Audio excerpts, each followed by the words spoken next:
Alright guys, back in another video, and this time we'll be going over a deck that I really wanted to take nationals, but I did not have the build set right for me, and that is Kid Goku. Now, I finally got all the pieces for this deck for myself. I was missing like a few 4-star balls, and that was really it, but I didn't get a chance to get all those cards and try to get enough time to test and get comfortable with it. But now that I got down a good build, I wanted to show you guys. On the front side, you reveal a 4-star ball, draw a card, and he gives 5,000, so regardless of whether he's on the front or the back, he's always 15. And then as long as you have a ball, so that's why you have to make sure you draw the ball or have it some way. He awakens at 6 if you have a vanilla in graveyard, which we play quite a few of those. So backside, same ability, reveal a 4-star ball. Different time you don't gain 5,000, but you draw 2, then discard 1 card, so field drop for overrun. And then, yeah, basically the best card for gaining advantage in the game. And when you awaken on this one, you untap 1 and draw 1, not draw 2 or untap 2. So the deck consists of a lot of consistency cards, and we played the maximum amount of making sure you have 4-star ball. In my opinion, you got 4 Kid Goku, the heart and soul deck. This guy, whenever you play him, he doesn't do anything immediately, so if they do interact with him, he will not get you any advantage. But every turn he's on the board, he gets you back up, gets you a 4-star from deck or grave, and you get to pay 2, play a vanilla from your deck, or drop, usually your deck. But it's 3 costs or less. So usually you want to go for 3 costs. They pay 6 4-star balls. Now, originally I only had 4 because you had the Searchers in the yellow version, which Joey, if you saw his video on Crossworld from the Invitational, he did very well with that deck, 3rd place I believe. He had 4 copies because he had other ways to search it. But 10 copies of 4-star ball, which is essentially what you're playing because you got 4 of these, which are basically get you one of these for free.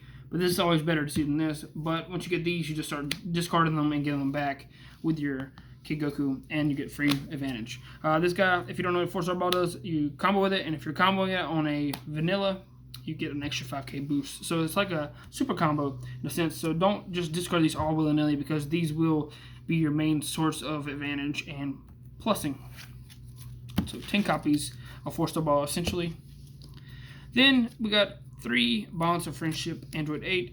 This card looks at a top 7 for a vanilla or skillless battle card, if that's what we call vanillas.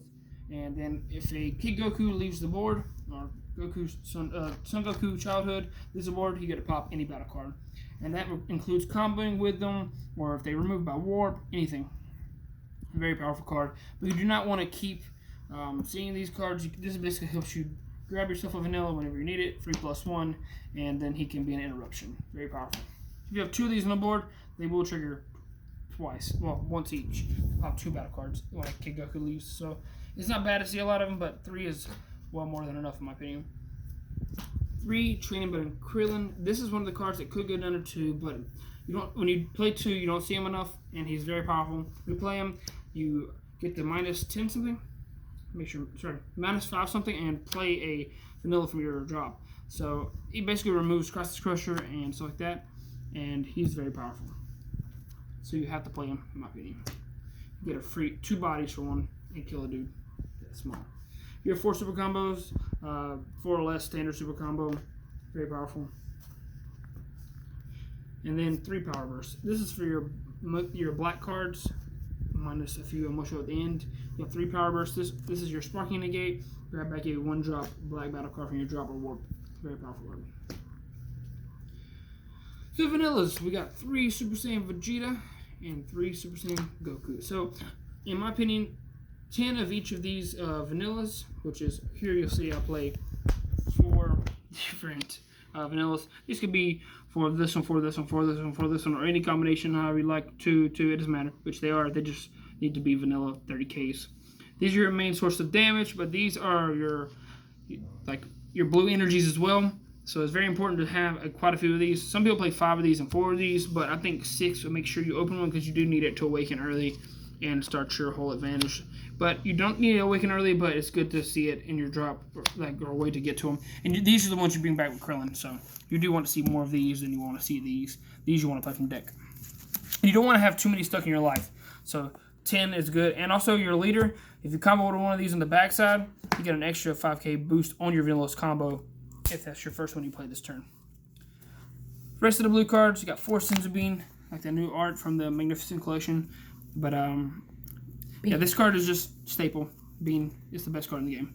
If you're playing blue, play it. If you're not playing blue, you're wrong. So you might as well play it. One desperate measures. This is anti-topo, which that's the main purpose for it, and it also stops counterplay cards. But this is mainly what it's for. It has no other real purpose. And it's also blue to charge. And in set 8, we do have a card that's similar to this for black, but your leader has to be at 4 or less life, so this is not as consistent for this deck. And this is also blue energy. That card is black. So if you want to, and I'll play another one of these on the side deck. 2 red cards. Yes, there's red cards. Saiyan Kaba is the best in the game right now. You could, whenever the yellow comes out in set 8, you may want to try that one out, but this card's still better than that in my opinion because of the way it's worded. Double Striker, red energy, it does it all. And you got 4 topo. So this is the main, these 2 cards are the main reason we play red. And you already play Double Strike Champa, so that's also a red source of energy. You could play this at 3 and then cut a Krillin or another vanilla if you'd like and play another red card. But this is the only red cards you play. You have to play this to help finish the game. It's a 10k, so you kind of be careful with that, but because you do tap out sometimes.